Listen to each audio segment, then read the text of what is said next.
নমস্কার বন্ধুরা, আমাদের বিরোধী পার্টি বিজেপি খুব লাফাচ্ছে যে জিতে যাবে। সবচেয়ে আগে খেয়াল রাখতে হবে প্রশান্ত কিশোর কী বলছে। প্রশান্ত কিশোর কিন্তু একটা গণ্ডগোল করবেই। ও মুখে বলছে যা ঠিক আছে, যা বলছে বলুক, ওর মতো বলে যাচ্ছে, কিন্তু ও কিন্তু নিজের লোক ঢুকিয়ে দিয়ে ভোট গণনা করে চুরি করে টাকা ঘুষ খাইয়ে বিজেপির লোকদেরই জিতে যাবে। তাই আগের থেকে আপনারা সাবধান হয়ে যান। খেয়ে টাকা খাবে, খেয়ে ঢুকবে এর মধ্যে, যেসব সরকারি চাকরিজীবীরা গণনা করবে তারা যেন পশ্চিমবঙ্গের না হয়।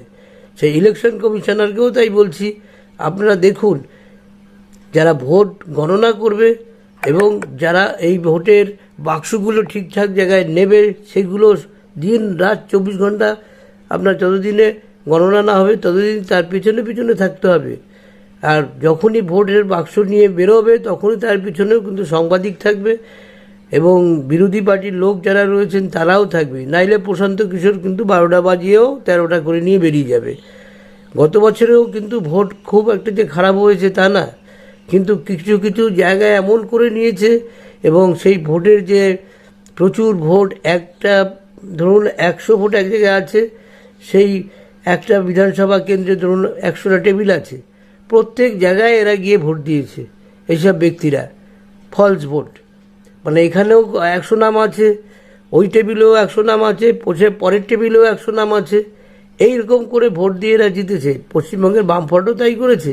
পশ্চিমবঙ্গের মানুষই খারাপ। একবার কোনো সরকারে যদি কেউ ঢুকতে পারে তাকে নিগড়িয়ে খাবে। আর জনগণ হচ্ছে সবথেকে একটা পাঁঠা। আমরা যারা জনগণ রয়েছি সম্পূর্ণ পাঁঠা না হলে একটা সরকারকে এনে তারপরে তাকে ফেলে দাও, সে বিজেপি হোক, কংগ্রেস হোক, সিপিএম হোক, সিপিআই হোক। জনগণ যদি পুরো রুখে দাঁড়িয়ে যায় যে কোথায় বাক্স যাচ্ছে, কোথা থেকে বাক্স কোথায় ঢুকছে, সেই বাক্সের এখানে পুলিশ কর্মীরা আছে কি না, সেখানে থাকবে না, সেখানে সেন্ট্রাল ফোর্স থাকবে, সেন্ট্রাল ফোর্স তার নিজের পাওয়ারে থাকবে। এরকম না হলে শুভেন্দুবাবু যতই আপনি লাল কালি খেলেন, ও আপনি জিততে পারবেন না। আপনারা উপরে লাফালাফি করছেন, ওদিকে প্রশান্ত কিশোর কিন্তু তার গুটি সাজিয়ে রেখেছে। একে হইতে সাবধান। এটা যদি না করেন তাহলে এই ভোট করে লাভ নেই।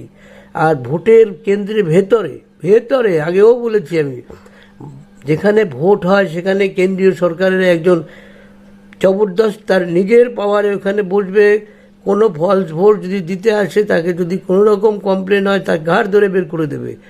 এরকম না করলে কিন্তু শুভেন্দুবাবু আপনাদের কিছু হবে না। আগেই জিতে আছেন, ঢাকঢোল পিটাচ্ছেন, এটা একটা বাড়াবাড়ি। আগে দেখুন প্রশান্ত কিশোর কী করে। ও যা বলে সেটা করে দেখায়। কারণ আমি সরকারে আছি, আমি এখন প্রশান্ত কিশোরের লোককে সব সরকারি লোক বানিয়ে দেবো। তা আপনি তো কিছু করতে পারবেন না।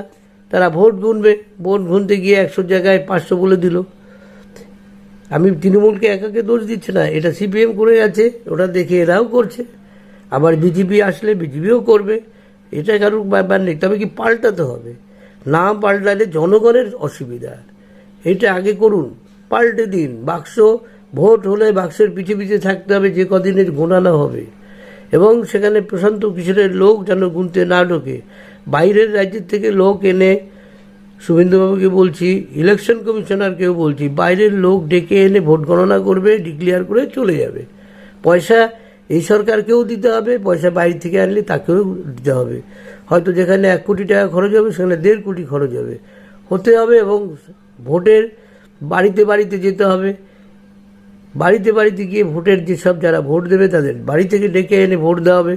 এবং দেখা না যায় এরকম যে একটা জায়গায় 10 জনে ভোট দিয়েছে, আবার 10 জন অন্য একটা টেবিলে চলে গেল, সেখানে গিয়ে ভোট দিয়ে দিল। এরকম হলে কিন্তু যে পার্টিতে যে ক্ষমতা থাকবে সে এইটা করে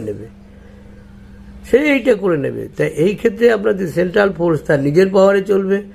নিজের পাওয়ার ছাড়া কারুর কথা যদি শোনে এবং বাক্সগুলোকে যদি ভালো পাহারা না দেয়, তাহলে বাক্স মাঝপথে চুরি হয়ে যাবে, নূতন বাক্স ঢুকে যাবে, ভোটে যারা সরকারে তারাই জিতবে। তাই বন্ধুরা, আমি এই কথাগুলো অনেক আগেও একবার বলেছি যে ভোট করতে গেলে জনগণের যে ইচ্ছা, সেটাকে কিন্তু করতে গেলে, সেই যে ইচ্ছেটাকে প্রকাশ করতে গেলে তাকে পুরো গার্ড দিতে হবে। পাড়া প্রতিবেশী, যেমন তৃণমূল যখন এসেছিল তখন কিন্তু ভোটের যে অফিসাররা ছিল তারা গিয়ে বাড়িতে বাড়িতে ডেকে নিয়ে এসছে যে আপনারা ভোট দিতে আসুন। তা বাংলার পুলিশ দিয়ে হবে না, বাংলার পুলিশ বাংলার মতো থাকবে, সেন্ট্রাল পুলিশ দিয়ে ভোট করতে হবে, সেন্ট্রালের অন্য রাজ্য থেকে এনে তাদের দিয়ে ভোট গণনা করতে হবে, এবং ভোট গণনার কেন্দ্রের ভিতরে একজন জবরদস্ত লোক থাকবে, সে কিছু ভুল বুঝতে পারলেই তাকে ঠেঙিয়ে বের করে দেবে, সে যেই হোক। তো এরকম করলে জিততে পারবেন। আগে ওই লাল কালি খেলে, লাল রং খেলে কোনো লাভ নেই। গত 5 বছরেও দেখেছি খুব হইচই, সব লোক আপনার দলে চলে আসতো, জিতে গেল তারা। প্রশান্ত কিশোরকে ঠেকান, প্রশান্ত কিশোরের লোক কিন্তু গণনায় ঢুকে যাবে, সেটা আগের থেকে বলে দিচ্ছি। এসব করবেই, সে টাকা পাচ্ছে, টাকা খাচ্ছে, সে টাকা দিয়ে সে তার জিতেই দেবে তার লোককে। তা বন্ধুরা, আপনারা কি বলেন? আপনাদের প্রতিক্রিয়া অবশ্যই জানান, কারণ ভোটে আমরা অনেক বয়স আমাদের, আমরা ভোট দেখতে দেখতে দেখতে দেখতে একেবারে বুঝে গেছি এখানে যে আসবে সে 20 বছর 25 বছর, আর সেন্ট্রালে যেগুলো রয়েছে ওগুলোতে এখানে আসে লাফালাফি করে চলে যায়। এখানে যেসব নিয়ম কানুনগুলো একের পর এক ভঙ্গ করেছে সেখানে কড়া চার্জ করা উচিত। জনগণ মরবে কেন? জনগণ মরে ভোট দেবে, তার তোমরা ওখানে বসে রাজনীতি করবে আর প্রসাদটা খাবে। দাঁত কড়া শাসন চালাতে হবে, তবে তো জিততে পারবে। আর জনগণ ভরসা করবে কি করে?